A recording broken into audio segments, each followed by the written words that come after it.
Good morning. Good morning, guys. Morning, Good everybody. morning. Good Good morning. morning, Estelle. Good morning, Lois. Good morning, Stuart.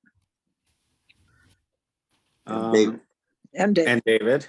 Good morning, David. Hey there. David, I sent an email. Yes. Okay. So I know it's a little bit out of the box, but first of all, Breslov has emerged as a kind of interesting context for a lot of people who are working through rough patches in their lives. It's in America and in Israel and other places, Breslov has achieved a certain popularity, and the language of Breslov has become very much used, especially in with people that are in recovery for addiction, or even people who've just had like rough patches in their lives, have sort of been drawn to Breslov. And this book is it's very well done. He's a very young guy. I think he wrote it when he was like 28. He's still only like in his young 30s. This guy Yaakov Klein, but it's really well done, and it's a good introduction to Breslov. If it's definitely different. It's not Musar. It's different than Musar. It's Hasidus, but it's also different than Chabad. It's not. It's a different approach than Chabad, but it's anyways. What does Breslov mean? Breslov is just the name of a town in the Ukraine, and it was one of the places that Rav Nachman, who was a Hasidic leader, he was I think a grandson or great grandson of the Baal Shem Tov, and he became a very impactful Hasidic leader. He died very young. I think he died at like 38 or something. But there was a Hasidus that emerged through him. They never had another Rebbe. He continues to be the Rebbe of that Hasidus, and he had a student who recorded a lot of his teachings, and they've become amongst Hasidic classics. And his stuff is, he's in Israel. It's much more visible. When we were there, they had signs almost everywhere. Nach. Yeah. I know that is one branch of Breslov. This guy, Yaakov Klein, who wrote this, is not from that movement, the Nanach movement, but that's like a sort of a branch of Breslov. But anyways, so I'm just throwing it out there as an option. So yesterday, the subject that came up at the end, the question that came up, we were talking about salt, the covenant of salt, having salt on offerings, specifically the mitzvah that there always be salt with the offerings that are brought. And the question came up about dipping matzah in salt. So I found a couple things afterwards I thought we would look at. First, we're going to look at something in Sefaria, which is in the Shulchan Aruch.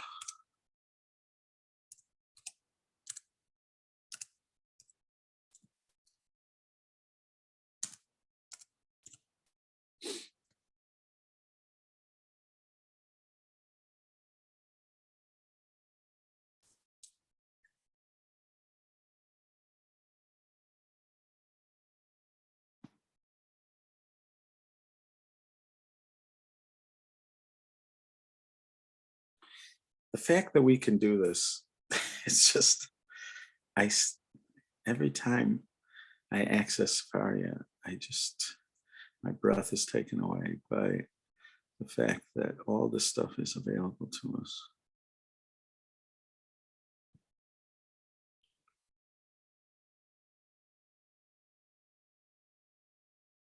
This is no. All right. I'm going to just translate it for you, okay? They don't have an English translation of it here, I don't think. It does say Sefaria Community Translate. Oh, what am I talking about? There it is. Okay. Continued laws of the Seder containing 7 sections. One should wash their hands so this is at the Seder. This is the Shulchan Aruch. The main text we're reading is written by Rabbi Yosef Karo, and there are little glosses, little comments that are made by Moshe Isserlish. Rabbi Yosef Karo, actually, as a child, was exiled from Spain. He eventually, I think they went first to Greece, and eventually he comes to Tzfat in Israel in the 1500s. And there's still a synagogue there called the Yosef Karo Synagogue. His influence in Tzfat is enormous. His influence on the Jewish people is enormous because of he wrote many important works, including a commentary on Maimonides' codes. He also wrote a commentary to a work that preceded the Shulchan Aruch. The commentary to that work is called the Beit Yosef, to the Torah, and then he wrote what we call the Shulchan Aruch, which is pretty much the standard halachic work. So he is extremely impactful. The Ramah, Ramosha Isserlish, was living in Krakow at the same time as Rabbi Yosef Karo, was also working on a halachic work.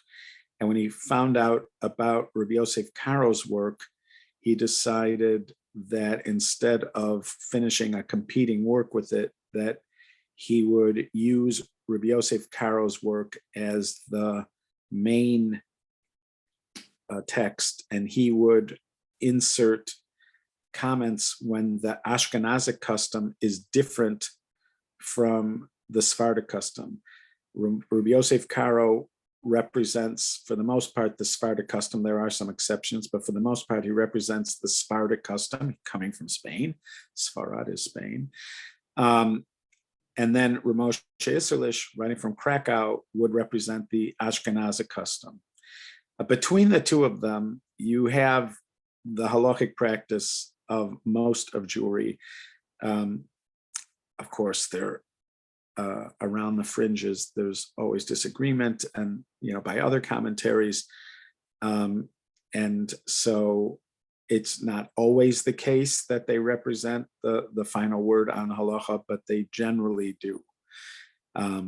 So that was the work, the Shulchan Aruch, again written in the 1500s. In Tzfat, with comments coming from the Ramah from Krakow. The Ramah's synagogue in Krakow is still there. I don't know the history of the synagogue well, but it's somehow still associated with the Ramah.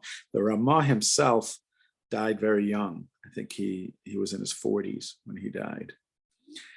He's also incredibly impactful, as we can see. All right, anyways, one should wash their hands and bless Al Natilat Yadayim. So this is at the point in the Seder where you're about to eat the matzahs, and pick up the matzot in the order that they were placed down, the broken one between the two full ones, and grasp them in one's hands and bless Hamotzi and Al Achilat Matzah, and afterward break up the upper whole one and the broken one, both of them together, and dip them in salt. So this is the Shulchan Aruch, this is Rabbi Yosef Karo, and he's saying that these are the matzahs at the Seder. He says you dip them in salt, Ramah. But the custom is not to dip it in salt on the first night, since refined flour bread does not require salt. So his explanation is that because matzah tends to be made from refined flour, it doesn't technically need salt. This is going to be something we're going to see about the discussion about salt in general of dipping challah in salt. That if we're going to see that there are many commentaries who suggest that if your challahs taste good, if they're made out of really nice flour, you don't need to actually dip them in salt. So the Ramah seems to be saying that here. He doesn't say anything about the taste here, but you could say that that's implied. Because why is he saying, why is he suggesting you don't dip it? Who cares if they're made out of refined flour? So it could be that kind of implied thing here is that since you want to taste the matzah as they are, you don't want to add salt. And if you say you need to add salt, you don't need to add salt because they're made out of refined flour. That's possible. All right, so that's all that's said there in that in the Shulchan Aruch himself. So we're going to go back to here, and I'm just going to go to commentaries. Now, the commentary that people tend to nowadays most focus on is called the Mishnah Brura. It's written by Rabbi Israel Meir Kagan, who's called the Chafetz Chaim. And if you combine Rabbi Yosef Karo and the Ramah and the Mishnah Brura, you are now covering, for Ashkenazi Jewry, almost all the customs of Ashkenazi Jewry. But there's still some, there's still some exceptions. But you're starting to get really close to it.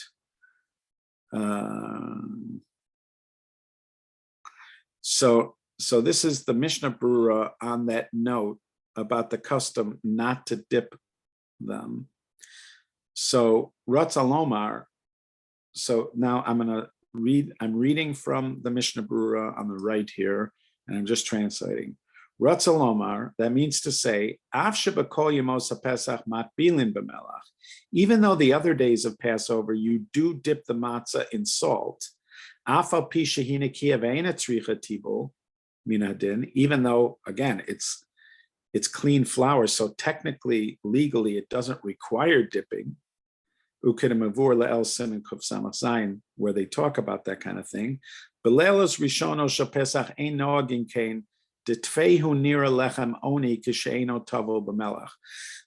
the Mishnah Brura suggests that the reason you don't dip it in salt is because it's poor man's bread.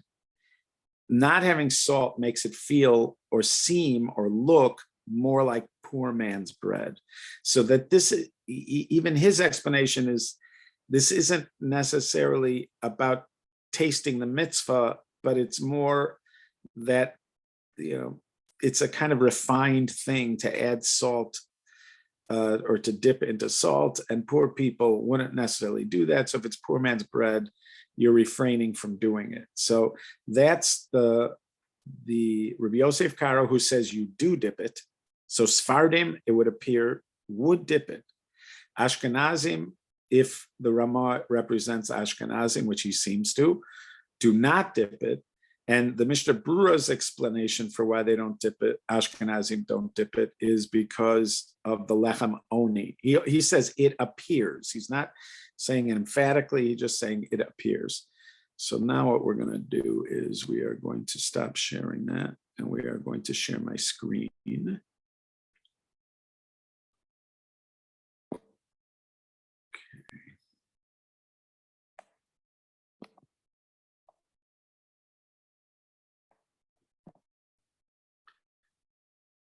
Okay, to my Gmail.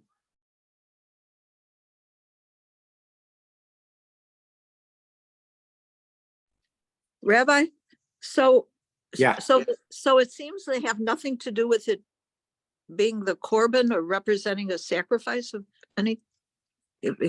Well, we're going to get back to that. We're going to get back to that. We're just going to do the matzah one first, and then we're going to go back to the salt. Okay. Well, I meant on Pesach. but okay. Yeah, no, right. Well, we don't know Rabbi Yosef Karo's reasoning. Rabbi Yosef Karo just says you dip it in salt, like you would, like bread Right. or whatever. You'd always dip it. So he very well could be saying that it's because of what we call the covenant of salt.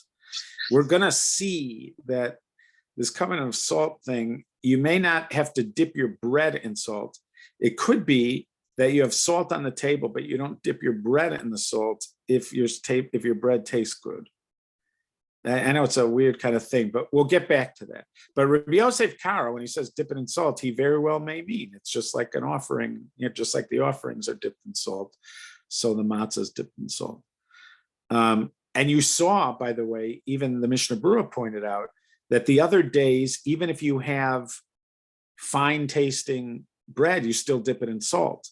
Now, that would only be because of the covenant of salt. There's no other reason to dip something in salt.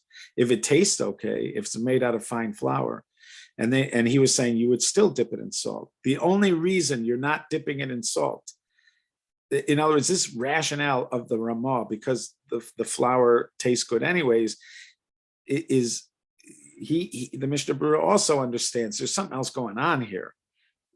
Because we do dip it in salt the rest of the week, even if the bread tastes good. Again, why would you do that? You would do it because of the covenant of salt of sacrifices.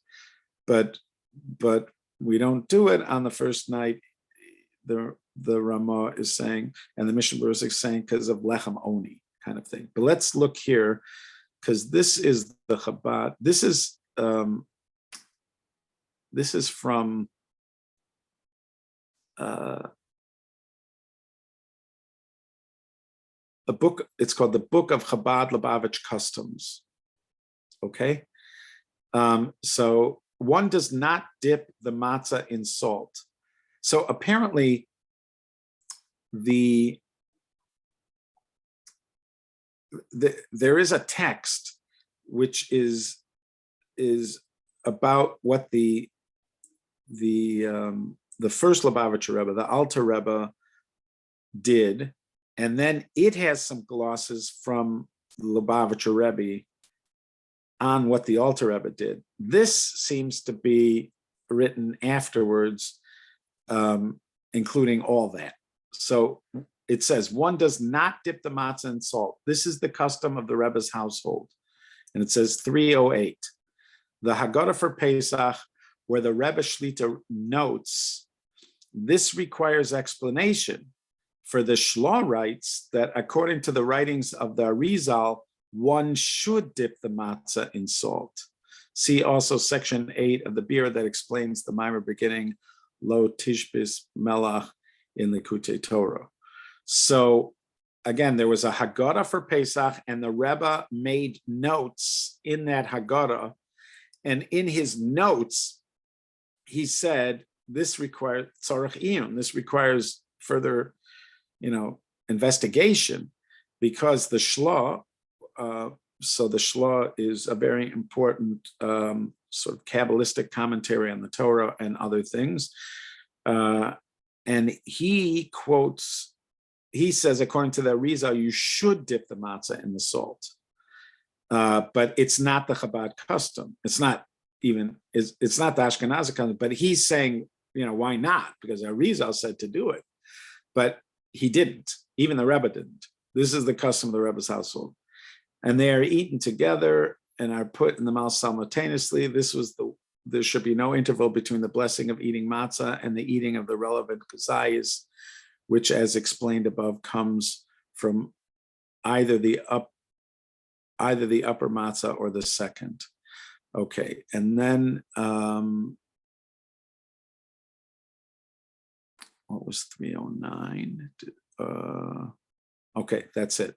So that's it's obviously very brief, but you see here that the Chabad custom is not to, but the Rebbe himself did. I don't know how they resolve it. The Rebbe himself did note that the Arizal apparently says you do dip it, but there's no explanation given here for why the Arizal wanted you to do it.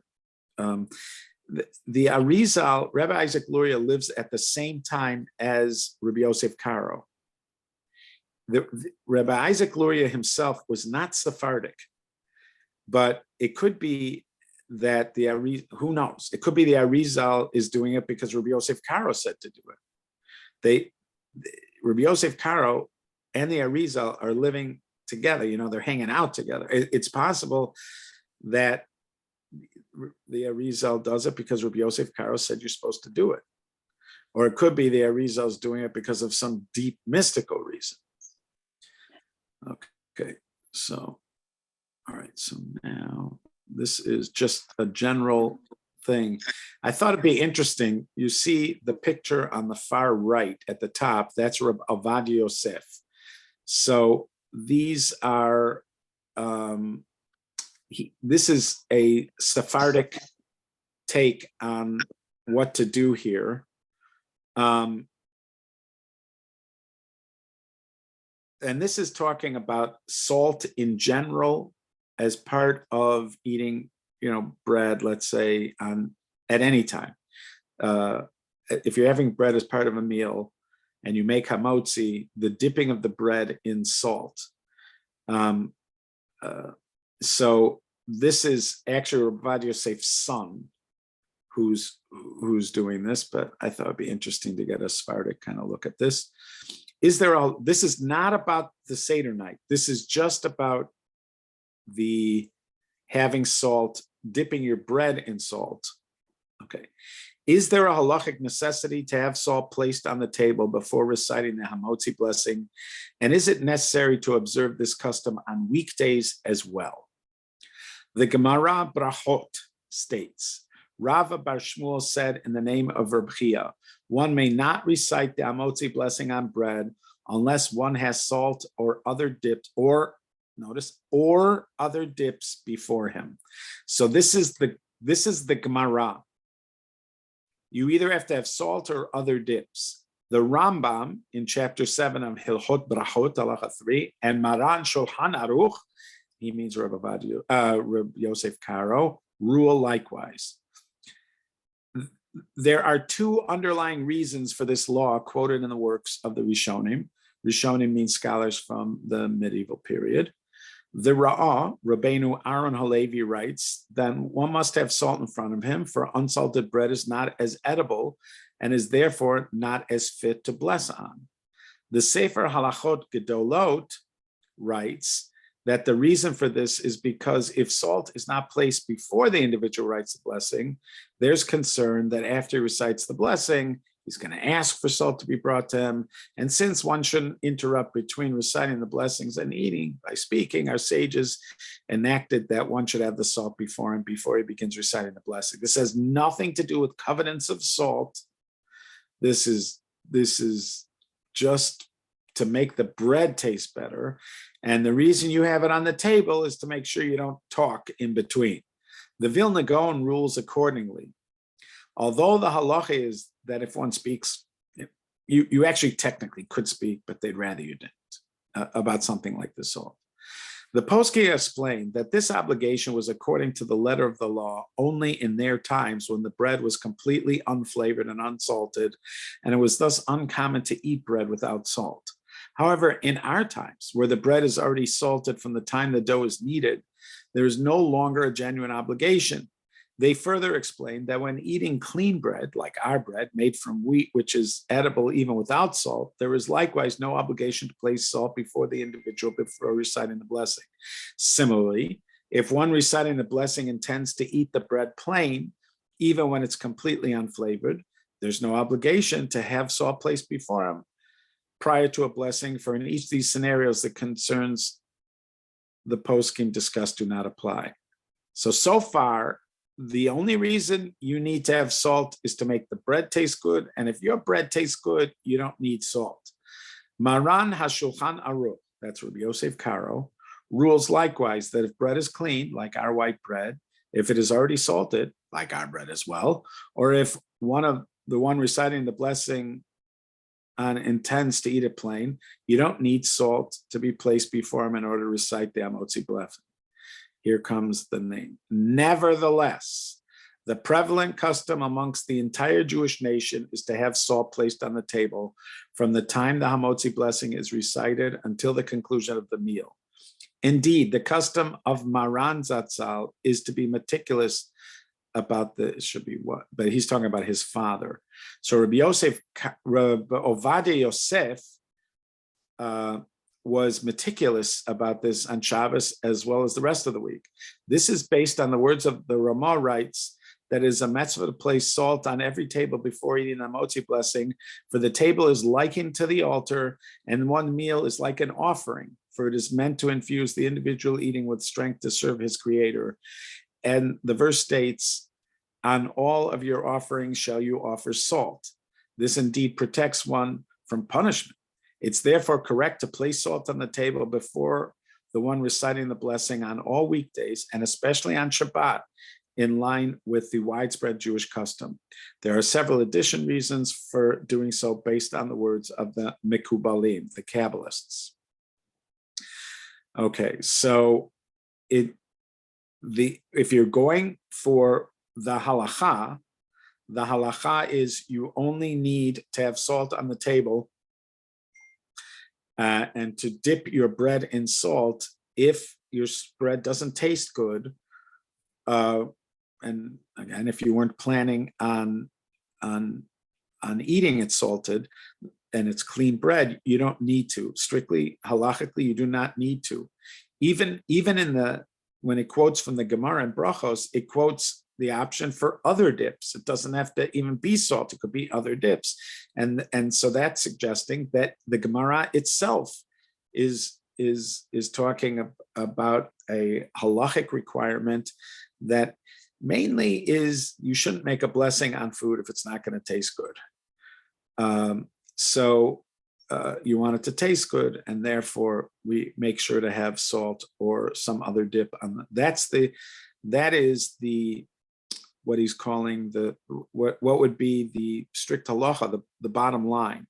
But then he goes, nevertheless, the prevalent custom among the entire Jewish nation. And I don't remember being at any table, even when I'm at a Sephardic table of different types of Sephardim, including Moroccans and Iraqis, etc., or Yemenites and Persians, people that have other customs. I don't remember ever being at one where they didn't have salt at the table. Again, we're not talking about the Pesach table. We're talking about a regular table. And his point is, and I've seen now in families I ate at during the week, I never see them being careful about eating salt. But I have been to houses where there were one house in particular, a particular Rav who I ate at, who was a very holy man. And he was careful he had salt on the table. And when he had a regular weekday lunch, he made hamotzi and dipped his bread in salt and then ate it like you do on Shabbos and Yom Tov. And he says that his father, Rabbi Ovadia Yosef, was careful to do that. He would always dip his bread in salt, even during weekdays, because this notion that your bread is like an altar is true on weekdays too. It's not just true wouldn't only be true on Shabbat and Yom Tov. Now, just because he did mention at the end, there are several additional reasons for doing so based on the words of the Mekubalim, the Kabbalists.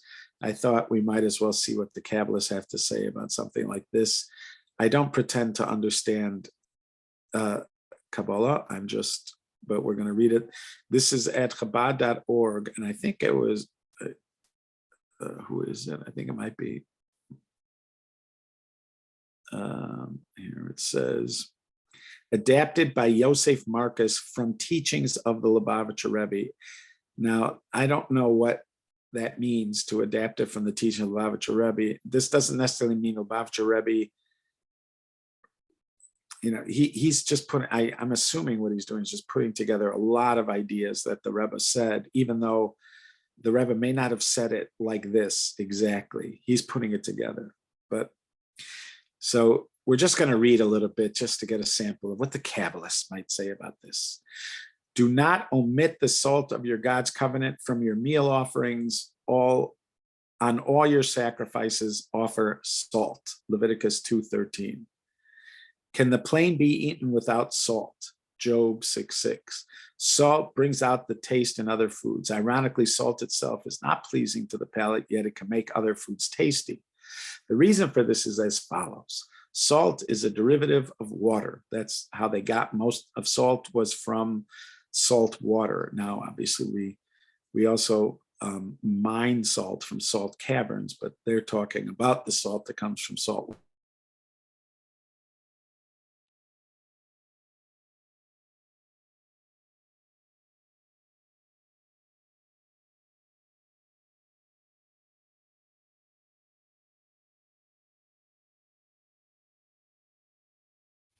Hello?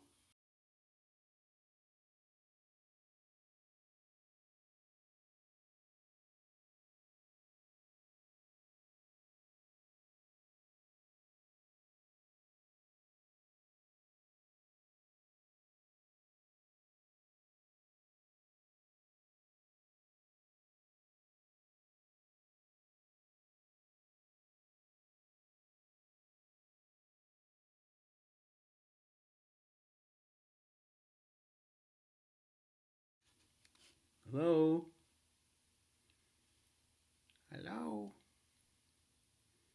It looks like he's gone. His icon is gone. Oh, But okay. he's coming back Oh, on now. there he There he is. is. Apparently, my iPad decided to reload Zoom for some reason Yeah. in the middle of our thing. So I'm sorry about that.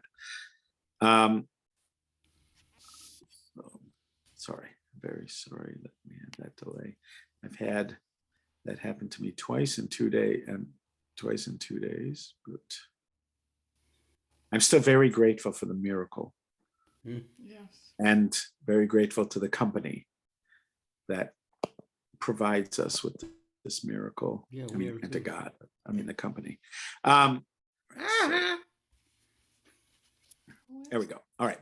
So the reason, all right, so we say salt is derivative of water, is form of the fiery beating of the sun upon the water. Water is chesed, kindness. Salt is gevura. So the water is chesed. The salt that is going to be extracted eventually, but is mixed in, is gevura. So, and hence the sharpness of salt, because gevura is strength. It's also judgment. Fire is often associated with judgment and with strength. And so salt represents gevura. It is an axiom of Kabbalistic thought that every physical substance is, in essence, the devolved form of a higher spiritual entity. Thus, salt does not only symbolize or represent the supernal realm of gevura, it is gevura in its physical manifestation. So when you eat salt, you're eating gevura. Reb Chaim Vital writes in Eitz Chaim, by the way, Reb Chaim Vital also was there when Rabbi Yosef Karo was writing the Shulchan Aruch, and the Arizal was teaching his teachings. So in fact, he's the one who records most of what we know about the Arizal's teachings. And so he writes in Eitz Chaim that what is gevura on one level creates chesed for the level immediately beneath it. Thus, gevura of chachma becomes the chesed of bina. So this has to do with hierarchies of the various sfirot, but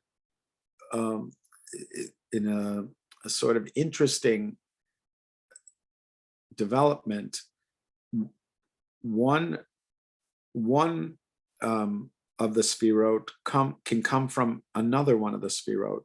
So if there's a hierarchy where one is higher and one is lower, sort of interestingly, gevura can be, chesed can come out of gevura. Yeah, okay. Rabbi, at Rosh Hashanah, I'm almost positive there was no salt on the table at Chabad, at Rabbi Wolf's. I mean, because it was the sweetness Now, So, they may not have dipped it. The question is, would they have had it on the table at all? right. Oh, they Oh, didn't. so you're saying that they wouldn't have done it because it symbolizes Gvura. Probably. Yeah. Oh, I see. That's possible. Yeah, I know. The one that surprised me, although again, I do know of places where the custom is to have it on the table but not dip it. But I could see that. I would get, because there's everything on the table is symbolic of something, and I could see somebody trying to keep the Gvura away. Right. Time of din, that would make sense. Salt on its own is Gvura, meaning bitter, but when it descends to a low level, enters the substance of another food, it becomes chesed and grants taste to the food. No, salt does not truly enter the substance that it affects. It brings out the natural flavor of the food. When you eat a properly salted food, you are not tasting food with salt. You are tasting food whose natural flavor has been brought out by salt. For example, when a person separates the edible from inedible, he doesn't enter the substance that he's sifting. Rather, the sifting process is achieved by him from the outside. Similarly, in the process of making cheese, the rennet doesn't enter the cheese. The taste of the rennet is not present in the cheese. Yet, despite its detachment, the rennet separates the various substances and creates the cheese. Salt is also the embodiment of the root of all severities, and therefore has the capacity to sweeten judgments. It's for this reason that salt must always be present on one's table as an antidote to misfortune. For, as is known, severities can only be sweetened by their root. The example given for this is the wood of the axe that will chop down the trees of the forest is taken from the forest itself. In the realm of Torah, salt is Kabbalah, the inner dimension of Torah. Unlike the legal aspects of Torah, which can be completely understood and tasted, Kabbalah is hidden and concealed. It cannot be truly tasted and assimilated by the human mind. It remains detached, like salt and rennet, which achieve their function without truly entering the item. There is, however, an advantage to both aspects of Torah. The advantage of the legal aspects is that man is fully able to digest divine wisdom as it is manifest on the physical plane in the form of laws of Torah. This level is called Chokhmah, wisdom, where the human mind can become one with divine wisdom. Kabbalah, which speaks of supernal realities, is beyond Chokhmah. This is its advantage and disadvantage. Because it is beyond Chokhmah, it cannot be fully absorbed by the human mind. Conversely, because of its transcendence, its effect on its student is much more powerful. Without knowledge of the law, one does not gain a taste of Chokhmah, God's wisdom. For it is only through the study of law that one can truly grasp and absorb divine wisdom. While Kabbalah or Midrash, with Kabbalah or Midrash, one does not truly digest the essence of the thought.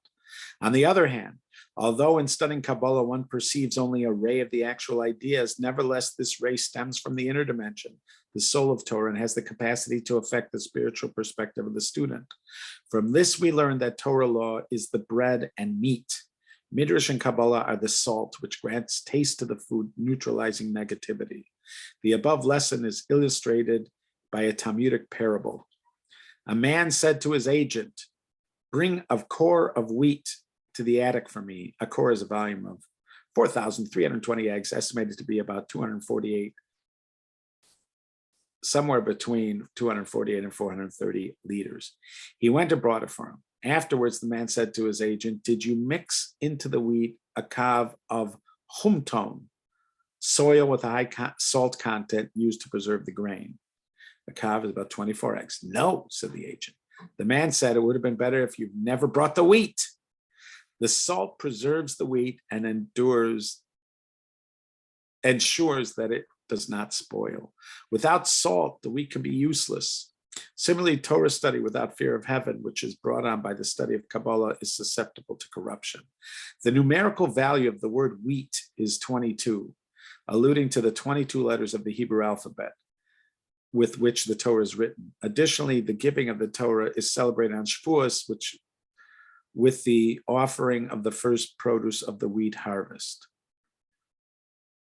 Exodus 34:22. I wonder if he thought that 22 was it. Okay. Oh, I see. The Hebrew alphabet which the Torah is written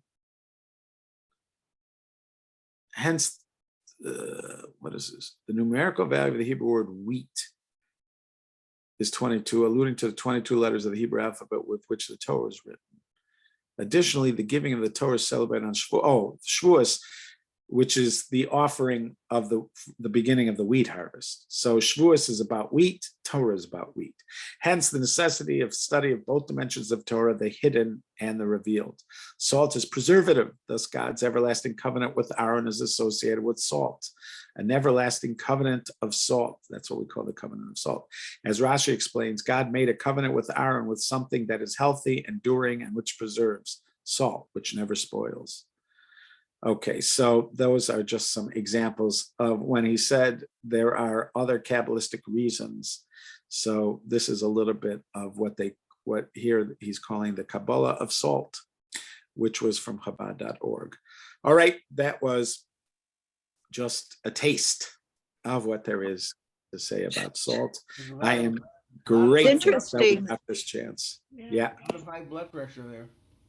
Yeah, I know. I was Yeah, thinking of blood pressure, but Yeah, it's interesting they don't mention that tears are salty. Oh yeah, nice. That's a good tears. point. Yeah, that's good. I like that. Yeah. Rabbi, David and I Yeah. went to Nuovo for the first time What did last you get? night. What'd you get? He had a pasta. It was good, right? A rigatoni and I had the snapper, the crispy snapper. It was really good. It was delicious. Oh, I'm glad. But boy, are they expensive. Anyway, Yeah. the funny part was the sign that they told us the CRC makes them put up near the register. If you've had Parmesan cheese or our cheese, 6 hours is required. But what about other cheeses? No, the reason, because none of the other cheeses that we eat are aged. Oh, okay. It's not Okay. because of Parmesan. It just happens to be that the only cheese you encounter kosher, regular, you could get kosher like fancy cheeses and then you'd have this problem also. Yeah, Okay. you do. I know. But Anyway, it was funny. yeah, that is funny. Okay. All right. Be well, guys. Bye-bye. Thank you. Thank you. Next week we're good on Monday. Weirdly, I'm going to be going on Tuesday and Wednesday. And it seems like this is a pattern, and it will be a pattern for one more week after that, but then it will stop being a pattern for at least a week or two. All right. Be well, guys. All right. But we'll see you on Monday. I look forward to seeing you on Monday. Be well. Bye-bye.